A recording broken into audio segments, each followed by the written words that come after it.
Disse: e aconteceu, depois destas coisas, que tentou Deus a Abraão e disse-lhe: Abraão. E ele disse: eis-me aqui.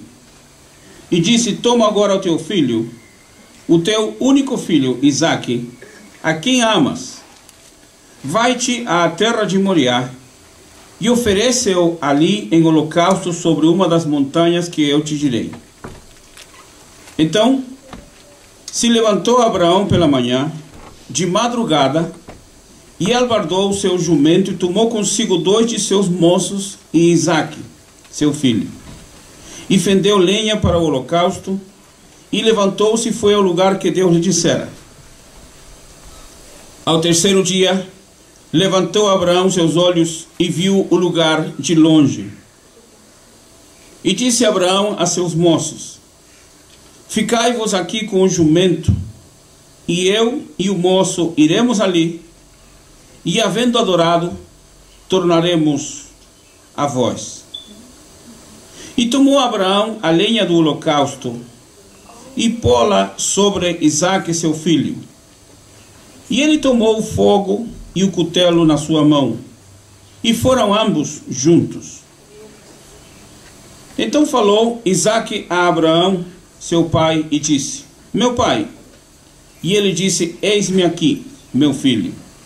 E ele disse: eis aqui o fogo e a lenha, mas onde está o cordeiro para o holocausto? E disse Abraão: Deus proverá para si o cordeiro para o holocausto, meu filho. Assim caminharam ambos juntos, e vieram ao lugar que Deus lhes dissera. E edificou ali Abraão um altar, e pôs em ordem a lenha, e amarrou a Isaque seu filho, e deitou-o sobre o altar em cima da lenha. E estendeu Abraão a sua mão, e tomou o cutelo para imolar o seu filho. Mas o anjo do Senhor lhe bradou desde os céus, e disse: Abraão, Abraão. E ele disse: eis-me aqui. Então disse: não estendas a tua mão sobre o moço, e não lhe faças nada, porquanto agora sei que temes a Deus, e não me entregaste o teu filho, o teu único. Então levantou Abraão seus olhos e olhou, e eis um cordeiro detrás dele, travado pelas suas pontas no mato. E foi Abraão e tomou o cordeiro, e ofereceu-o em holocausto em lugar de seu filho. E chamou Abraão o nome daquele lugar: o Senhor proverá. Donde se diz até o dia de hoje: no monte do Senhor se proverá. Então o anjo do Senhor bradou a Abraão pela segunda vez desde os céus, e disse: por mim mesmo jurei, diz o Senhor, porquanto fizeste esta ação, e não me negaste o teu filho, o teu único, que deveras te abençoarei, e grandissimamente multiplicarei a tua semente como as estrelas dos céus, e como a areia que está na praia do mar, e a tua semente possuirá as portas dos seus inimigos. E em tua semente serão benditas todas as nações da terra, porquanto obedeceste a minha voz. Então Abraão tornou aos seus moços, e levantaram-se e foram juntos para Berseba, e Abraão habitou em Berseba. Amém. Esta passagem bíblica, ela tem uma particularidade muito especial, porque é a única passagem bíblica que temos onde Deus exige, poderíamos dizer, um sacrifício, não de animais, mas um sacrifício de um filho. Entregar um filho, oferecer um filho ao Senhor. Esta petição é uma das maiores petições que se pode fazer a uma pessoa. É claro, se o filho for, quanto mais problemático, daqueles que dá dor de cabeça, de repente seria até bom oferecê-lo a Deus. Mas não é o caso de Abraão, e não é o caso do filho de Abraão. Aconteceu que Deus exigiu, não exigiu, pediu. A minha Bíblia e algumas Bíblias também está escrito aqui o verbo tentou. Aconteceu depois destas coisas que tentou Deus a Abraão. Por que tentou? A mesma palavra que se usa para tentar, se usa para provar. É a mesma raiz. A raiz do hebraico é colocar à prova. E tentar é também provar. Só que muda a desinência da palavra, muda o sentido da palavra, porque a raiz é a mesma. Mas a interpretação para tentar é uma coisa e para provar é outra. Sai da mesma raiz e vamos pensar em direção do lado de vocês, olhando para mim do lado esquerdo, colocaríamos a tentação. E do lado direito colocaríamos a prova. A raiz vai dar as duas palavras que seria exatamente colocar uma pessoa em uma situação de prova, em uma situação de teste. Colocar uma pessoa para dar o seu máximo. Só que no caso da tentação, é prová-la com a intenção de que a pessoa fracasse. É provar a pessoa com a intenção de que a pessoa se frustre, não consiga e seja derrotada. O sentido da prova é o sentido de testar a pessoa, provar a pessoa, colocar a pessoa numa situação de conflito para que essa pessoa possa passar o problema, possa sair vitorioso.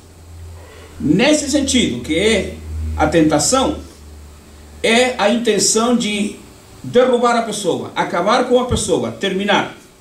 E no sentido de prova, é prová-lo ao máximo para que a pessoa consiga passar, com a intenção de que a pessoa seja aprovada. No sentido da tentação, a prova é para que a pessoa seja reprovada. No sentido da prova, a pessoa é colocada à prova para que seja aprovada. E uma outra coisa interessante: o único que vai tentar o ser humano é Satanás. E o único que vai provar o ser humano é Deus. Quando a gente vê a situação e a história de Abraão, descobre que Deus havia prometido um filho a Abraão. E entendemos que a esposa de Abraão, querendo solucionar o problema, porque já o tempo estava bem avançado, Deus havia prometido um filho, mas se passou 1 ano, se passaram 2, se passaram 3, e o filho não aparece. O filho não chega. Dá a impressão que Deus se esqueceu daquilo que falou. Dá a impressão que Deus não quer entregar o filho, não quer fazer nada, porque Deus prometeu o filho. Mas o filho não vem. E Sara começa a observar que não é só o tempo que vai passando e a obra não está sendo realizada. Sara observa que com o passar do tempo, ela já não tem mais condições de ter filhos. Acabou-se o momento da sua fertilidade. Acabou-se a sua fertilidade.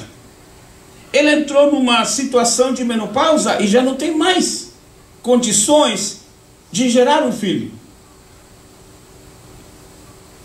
Sara logo entende que, se o tempo passou, ela já entrou num estado de menopausa, não tem como gerar um filho. Todavia, havia uma promessa de Deus que Deus iria dar um filho para Abraão. E Sara entendeu. A semente não está comigo, está com ele. Muito bem, eu sou a esposa de Abraão, disse Sara. Mas eu tenho uma escrava e vou passar essa escrava para meu senhor, para que ele tenha um filho com ela.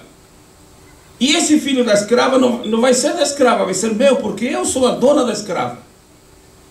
Solucionou o problema. E foi feito assim. Nasceu o filho e houve uma alegria muito grande.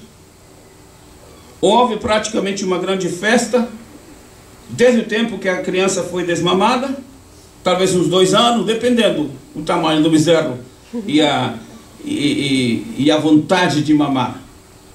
Desde o tempo que a criança é desmamada, então se faz uma grande festa, porque entra uma segunda etapa.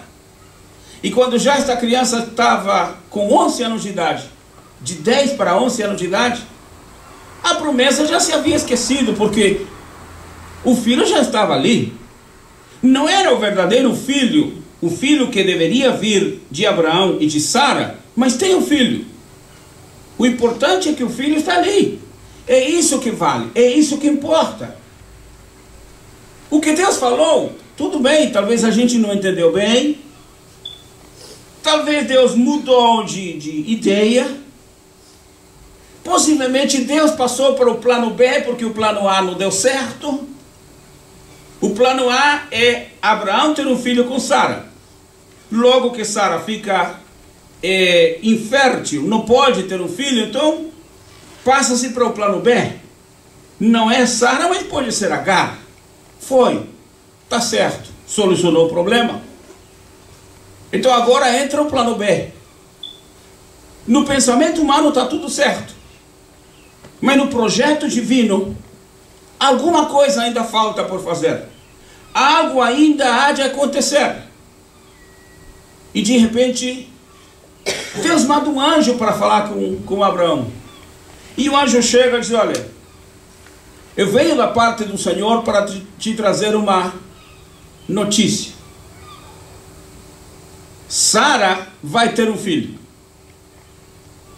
E quando Sara escutou que ela iria ter um filho, ela começou a rir. O anjo não sabe que eu já estou na menopausa. O anjo não sabe que eu estou infértil. Ela riu. E pelo fato dela ter esse momento não de grande alegria, mas esse riso não foi de alegria, não foi de gozo, foi até um riso meio sarcástico, meio irônico. De onde vai sair um filho? Não tem jeito, não tem como. Então, pelo fato de ter rido, o nome dessa criança vai ser Isaac, que é o verbo rir em hebreu. Você riu, então o nome do filho vai se chamar sorriso. Isaac. E aí então acontece uma coisa, que quando chega o momento de desmamar Isaac, o filho que Deus havia prometido a Abraão, houve briga e a situação entre o filho que supostamente era o primogênito, agora já não é, passa a ser o segundo, e o segundo é o primogênito, e vem aquela história, aquela dificuldade. Chega o momento de separar. Agar com seu filho tem que ir para outro lugar, e fica Sara com seu filho tranquila. Está tudo certo. Agora sim, é o filho, é o filho, não é o segundo, é aquele filho. E Deus ressalta isso quando fala com Abraão: Abraão, sacrifica o teu filho, o teu único filho. Será que Deus não sabia que Abraão tinha um outro filho com Agar? Sabia ou não sabia? Sabia. Por que Deus disse: toma agora teu filho, versículo 2, o teu único filho, Isaac, a quem amas? Por que Deus disse: toma teu filho, o teu único filho? Se Abraão não tinha um único filho, tinha 2. É porque no projeto de Deus, no propósito de Deus, Deus iria abençoar Abraão e a sua descendência. E o projeto principal não estava descansando no outro filho, mas no filho entre Abraão e Sara. Que interessante isso. Quando Deus tem projetos, os projetos dele vão ser realizados, quer o homem entenda ou não entenda. Amém. Amém por isso. Amém. Quer o homem saiba ou não saiba, quer o homem aceite ou não aceite, se Deus tem um projeto, Deus vai realizar seu projeto no tempo dele. Amém. Se passar